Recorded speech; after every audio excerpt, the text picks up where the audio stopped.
I was, the issues the country's facing were right in my wheelhouse. I didn't not run because Hillary was running. I didn't run because my son's not here, period. If Americans go to the polls and there's an open question as to whether she's under investigation, wouldn't that mean there's an open question as to whether she faces some punishment down the road? I guess technically, but look, I can't believe that. The answer is, I just think these things have been blown out of proportion. I think the easiest way to do it is just release the emails. Okay. You don't want to be her Secretary of State, I'm told. This was a big issue earlier today. It came up. I will do anything that she wants if she's elected president to help her. But I'm not looking to be in administration. It's time for me to move on.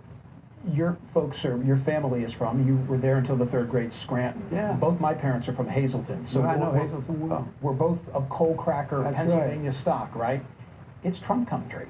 It would be Biden country if you were in this. So you're not united in policy with Donald Trump. So what's the commonality, and why can't she I think what's win happening is with that those folks? I think she's going to end up, I think we're going to win Scranton Wilkes-Barre. She's going to win. And the reason is that, look, people are upset and angry. They hate the dysfunction of Washington.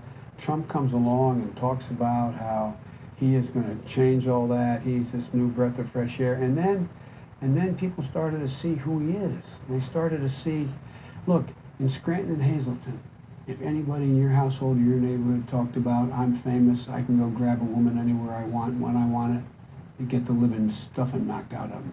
Your parents would have the end of it. That'd be the end of it. People are beginning to figure out those same people are the same people who have basic, decent values.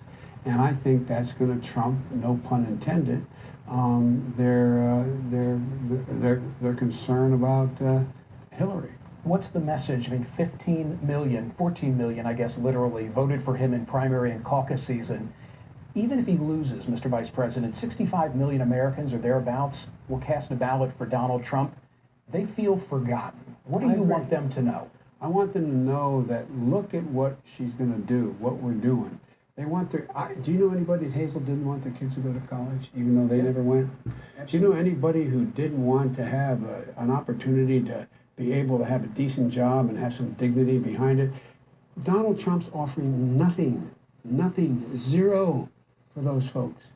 And so what they're going to find out is that she's pushing to make sure your kid in Hazleton and Scranton can get to college. They can afford to get to college and not be saddled with overwhelming debt. They're going to find out that that single mother who's working has 2 kids and it costs 12 to 14 grand a year for daycare for those 2 kids is going to get help, and she's going to be able to work and still have her kids taken care of. The proof of the pudding is going to be in what is actually done in the eating, but it's going to take time. It's going to take time. I'm a butter knife away from a lot of Trump supporters. I'm going to see him at Thanksgiving. Yeah. They don't trust her. This story today with Comey is going to cause them to trust her even less. A lot of people, it's true, don't trust her. Fewer people trust him. Look at the polls. Fewer people trust him than trust her. And so this is not a case where one person is really trusted and the other one isn't. It's the way this year